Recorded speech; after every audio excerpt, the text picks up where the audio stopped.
Welcome to Lunch Break Sports. So this is episode 1 of the Lunch Break Sports Podcast. I'm your host, Joey Sherman, and here's guest Rebanos. Hello. And today we're going to be power ranking the top 10 teams in the NFL. So if you want to go first, Reed. All right, at my 10 spot, I have the Broncos. And was your 10? 10, I also have Broncos. I mean, I think they have like a good team. They have a lot of young players like Pat Surtain, Bo Nix, but I do think that a lot of like their wins came from beating really, really easy teams. Like they beat like the Jets by 1 score. I feel like they're not really a contender at all. Yeah, they also beat the Giants by 1 score. Yeah, A was very a crazy close game. Yeah, all right. Who you got at number 9? At my number 9, I have the Green Bay Packers. So at my 9, I have the Philadelphia Eagles. I mean, I think the Packers are way better than 9. I mean, they have like the number 4 defense, and they have Jordan Love. They've got Micah Parsons. They've got no stud receiver, but a great receiver core. They have a great running back core. They had a good tight end before he was out for the season. I mean, I think they have a really great team. Yeah, I could. Why did you put them at 9? Because I just don't think they're contenders. Like, I don't think they come near teams like the Cowboys, the Seahawks. Okay. So who do you have at number 8? My number 8, I have the Chicago Bears. I don't think I even have the Bears on my list. Number 8, I have the Bills. I think the Bills can score a lot of points, but they can lose to not great teams. Like they lost to the Texans in a pretty embarrassing fashion. I just don't think they can win consistently enough for me to put them as a contender. Yeah, I agree. And why'd you put the Bears at 8? I put the Bears at 8 because they have a very solid running core. They also have a great young quarterback. Mm-hmm. They also have those 2 receivers, right? Old head DJ Moore and young star Roma Dunze. Yeah. Yeah, okay. I see why. And so who do you have at your 7? On my 7, I have the Buffalo Bills. Okay. So that makes sense. Okay. And my number 7, I have the Patriots. And I know that's a hot take. The Patriots are many people believe to be one of the best teams in the league. I just think they have like the 3rd easiest schedule in the league. I think they have Drake May, but they really don't have anyone else talented on the roster. It's really like a talentless roster besides Drake May, and I think if they had a harder schedule, they wouldn't be anywhere near where they are now. But I still have to give them their respect. Yeah, I just think I have the Patriots much higher than you. They're actually in my 4 spot. Okay, so who do you have at your 6? At my 6, I have the Detroit Lions. I also have the Detroit Lions. Okay. So I think, in my opinion, they're like a better version of the Bills. I mean, obviously Josh Allen is the better quarterback, but they're more explosive. They're more dominant. Like Jahmyr Gibbs, Amon-Ra St. Brown, amazing coaching, great defense, great players all around, but they can still lose to like bad teams. They're still susceptible to those weird losses like the Bills are, but I think they're just another level higher. All right, who you got at 5? At my 5, I have the Indianapolis Colts. All right, my 5, I also have the Colts. I mean, it's really been a shocking season from the Colts, to be honest. I mean, they take Daniel Jones, who was like kicked out of New York, and turn him into a great leader, Indiana Jones. Jonathan Taylor looks like he could be the MVP. I mean, it's just really shocking season. I don't think they're as good as the record is. They do have the number 1 offense, but I don't think they're contenders, but I have to put them really high because they've been so good. All right, so who do you have at 4? At my 4, I have the Patriots. Okay, so 4, I have the Packers. So these are like the teams that you put the Packers really low, I put the Patriots really low. I mean, I think the Packers are just a great team, and I can see why you think the Patriots are a great team. I mean, Drake May is having an absolutely phenomenal season. People are saying, I think now he's the MVP favorite, according to betting odds. So, yeah. 3, I have the Cowboys. I also have the Cowboys at 3. Yeah, that team is really good. I mean, their offense is just so dominant with George Pickens, CeeDee Lamb, Dak Prescott, Javonte Williams, Jake Ferguson, a great offensive line. Their defense, on the other end, is kind of holding them back, but after that Quinnen trade, they've gotten a lot better. There's improvement. They're not at the top of the league just yet, but they're certainly climbing their way up. Yeah, And hottest team in so the NFL for sure. I guess that leaves the Seahawks and Rams. So who do you have at year 2 and who do you have at year 1? I have the Rams at the 2. And the Seahawks at the 1. So I have the Seahawks at the 2 and Rams at the 1. I mean, you could go either way with this one. Jackson Smith and Jigba's on pace for 1,900 yards. I mean, the Rams have the second best offense, sixth best defense, MVP level play from Yeah. Matthew Stafford, Puka, and Devontae Adams. I mean, you could really go either way here. These guys, I have a feeling one of those guys is going to be in the Super Bowl. I agree. And yeah, that's our top 10. Thanks, Reed.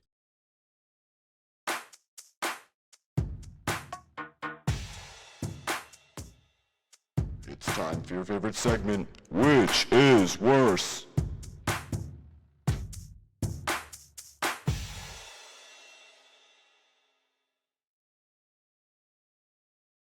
I'm here with my second guest, Zach Garber. What's up? And so in this segment, it's called Which is Worse, and we're going to go through the 2 worst plays of the week, and Zach's going to tell us which play he thinks was worse. So first, during a tense game between the Patriots and the Giants, on 4th down, the Giants line up for a field goal on Monday night. And as Younghoe Koo attempts the kick, he jams his foot into the ground and missed the ball entirely, and it's a turnover. Yeah, in my opinion, that first you start off at the Falcons and you're a starting kicker for a team that you need wins, you need to make field goals, you need to make extra points, and then all of a sudden you kick the turf. I think you should be cut the next day. Yeah, honestly, I mean, it's one of the worst plays I've ever seen. But I actually did hear Pat McAfee from ESPN say that he thinks that Koo saw a bad hold from the snapper, and so he actually wasn't trying to kick the ball. He was trying to jam his foot so the punter would pick it up and try and run for a first down, which is actually what ended up happening. It's sort of like a fire drill, like an emergency situation, but it didn't work. And have you seen the clip of Jackson Dart, like, freaking out?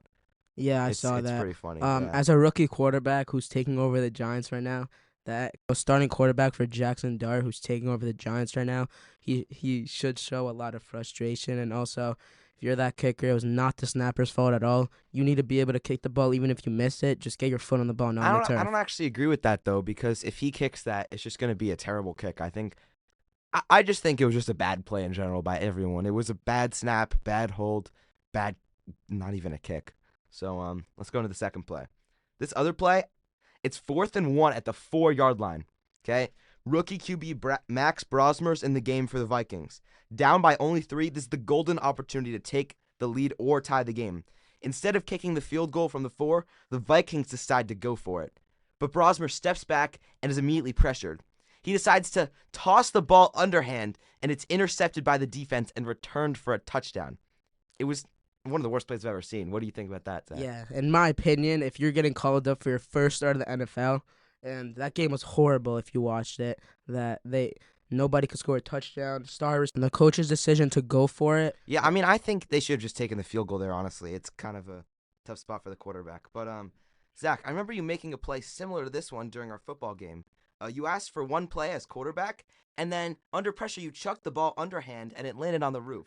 So as someone who's ruined a game with an underhand pass, what do you think the QB was trying to accomplish with the throw? In my opinion, I just think he was very nervous to do that as starting a quarterback for the Vikings. When you have star Justin Jefferson to throw to, and then you just throw an underhand pass just to get away, at least throw it out of bounds and don't cause a pick six. That's in my opinion. And finally, do you think that either of these plays were worse than the butt fumble? Let me just remind you. Mark Sanchez against the Patriots on Thanksgiving runs into the butt of his own offensive lineman and fumbles the ball, and the Patriots recover it for a touchdown.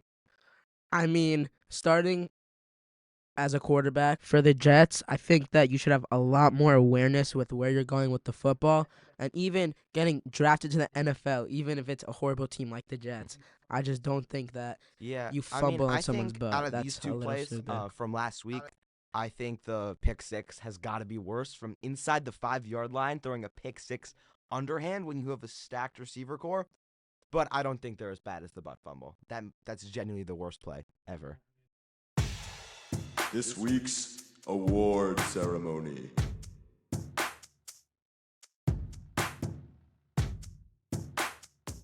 All right, and here's our third and final guest on the show, Paul Raskin. Yo, what's up? All right, so for this segment, we are going to be giving out the end-of-season awards if the season ended today.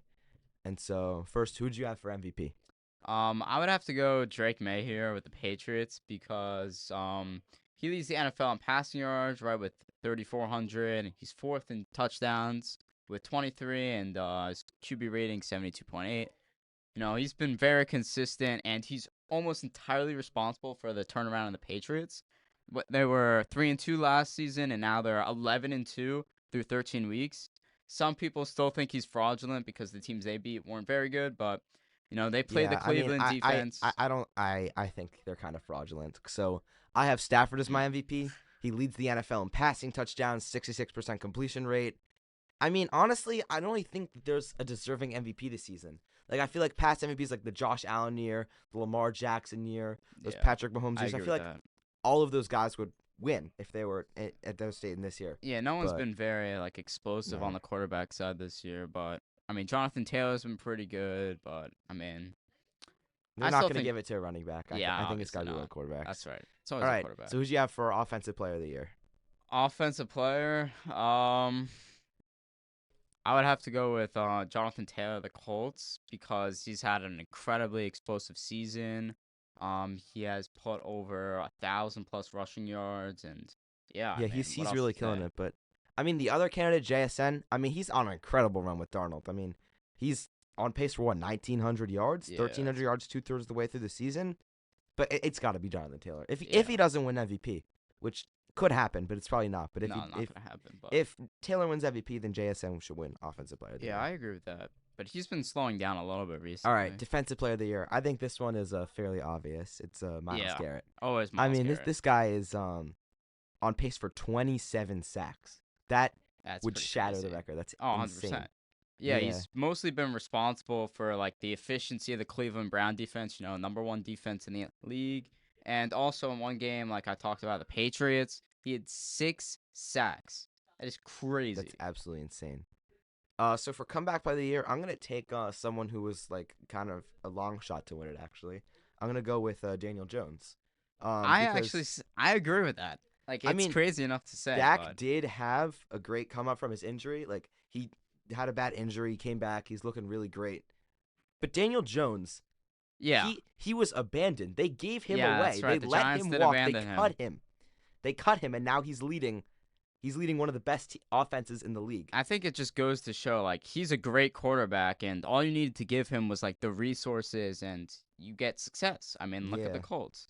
So I mean, I like also the Indiana Jones nickname. It's kind of tough. Yeah. All right. In Indiana. Okay. Coach of the year. I mean, I'm gonna have to go Vrabel here. Because as a Jets fan, last year I really wanted to get Vrabel.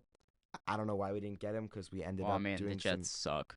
But we did some stupid maneuvering. We could have easily had Vrabel. These guys just don't have a good general manager. He didn't have a job for a year. I wanted him as our coach. But putting that aside, he's taken this roster without any talent on him besides Drake May and turned them into, I hate to say, but a top 10 team. That's right. Incredibly impressive. He completely fixed the offensive line, so he gave Drake May essentially the resources to succeed. And they have succeeded. So, he's done it. For Offensive Rookie of the Year, who do you have? Offensive Rookie of the Year, Emeka Egbuka of the Tampa Bay. He started off very explosive since he's been a little slow, but, 6 touchdowns, 791 yards on only 52 receptions. Yeah, that's pretty crazy. But Emeka Egbuka and Ted McMillan, they both had their moments, but I feel like the most consistent offensive rookie this year as being a stud player is Tyler Warren. Tight end. Wow. I think it should be him. Egbuka has slowed down like crazy. Ted McMillan he's had a big game or two, but he hasn't really done anything. He's inconsistent. Warren has just been that guy for a while now, and I think it's time that we give tight end their flowers. Yeah, maybe. Give him offensive rookie of the year. And finally, who do you have for Defensive Rookie of the Year? Defensive Rookie of the Year. Unlike last year, we had crazy prospects, Quinyon Mitchell, Jared Verse, and ended up actually winning it. But I think this year, it obviously hasn't been very good. I would probably have to give it to Schweissinger. Abdul Carter has been okay. He's helped out his team a little bit. He's not good. But, they're still 2-10. Their defense sucks. Yeah. You can't really give it to him. I said Stafford was undeserving of MVP. But this is incredibly undeserved. looking at the previous winners, Sauce Gardner would win the landslide. Micah Parsons would win the landslide. Yeah. Will Anderson would win the landslide. I mean, I guess I just have to give it to the solid linebacker, Schweisinger. Like, he hasn't been anything super special, but he's Yeah. been, like, a good Yeah, he like, showed role up. player, I guess. I Like, agree a with that. decent role. Like, I don't know. It's just been a really bad defensive class this year. It has been bad. All right, well, thank you, Paul, for coming on the podcast. And that's course. the end of the episode. And, yeah. All right. See ya.